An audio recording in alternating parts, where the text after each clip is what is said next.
আসসালামু আলাইকুম এভরিওয়ান, কেমন আছো সবাই? আশা করছি ভালোই আছো। কিছুদিন যাবৎ খুব বেশি ব্যস্ততার কারণে ভিডিও শেয়ার করতে পারছি না।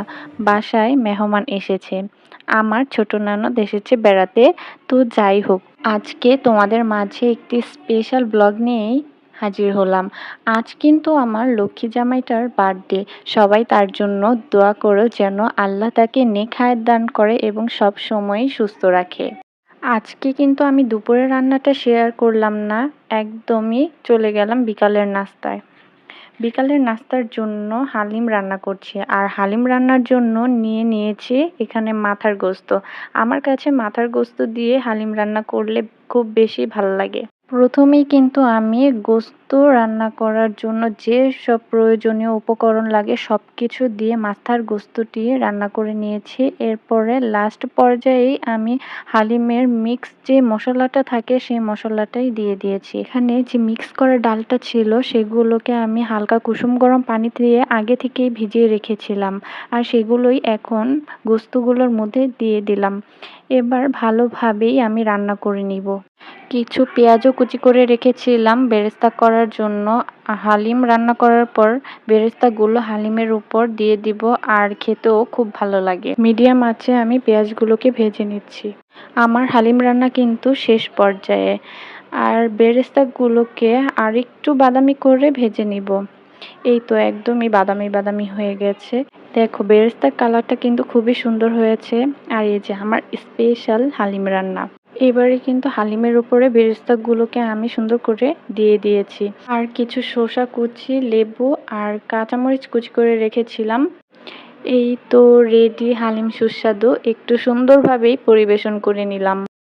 আবারও আরেকটি রেসিপি নিয়ে চলে আসলাম। এখানে কিছু চিকেন নিয়েছি, চিকেন ফ্রাই করব তাই। আর এখন এগুলোকে ম্যারিনেট করে নিব। দিয়ে দিয়েছি স্বাদমতো লবণ, ভিনেগার, তারপর দিলাম সয়া সস আর আদা রসুন বাটা দিয়ে গুঁড়া মরিচ, তারপর ধনিয়ার গুঁড়ো, হলুদের গুঁড়ো, এই সব মশলাগুলো দিয়েই কিন্তু ভালোভাবে মেখে নেব। আর এগুলো কিন্তু প্রসেস করছে আমার ননদ, আর আমি শুধু ভিডিও করছিলাম। আর এখানে টমেটো সস, তারপরে চিনি দিয়ে ভালোভাবে আবার মেখে নিব। তারপর পরিমাণ মতো তেল দিয়ে দিব। তেলটা কিন্তু একটু বেশি পরিমাণেই দিতে হবে। তারপর কয়েক ঘন্টার জন্য রেস্টে রেখে দিতে হবে। তারপরে এই যে আমরা এগুলো এখন ভেজে নিচ্ছি। এভাবে চিকেন খেতে কিন্তু ভালোই লাগে।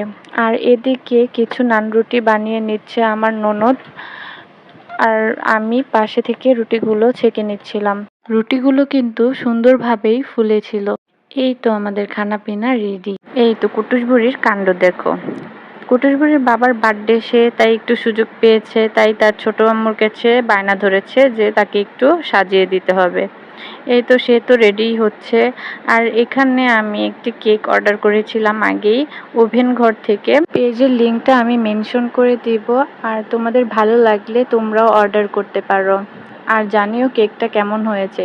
যে মানুষটা সর্বদাই আমাদের শখ আহ্লাদ পূরণ করে, আমাদের ভালো রাখে এবং সবসময় আমাদের মুখে হাসি ফোটানোর চেষ্টা করে, তাকে খুশি করার জন্যই একটুখানি চেষ্টা করলাম।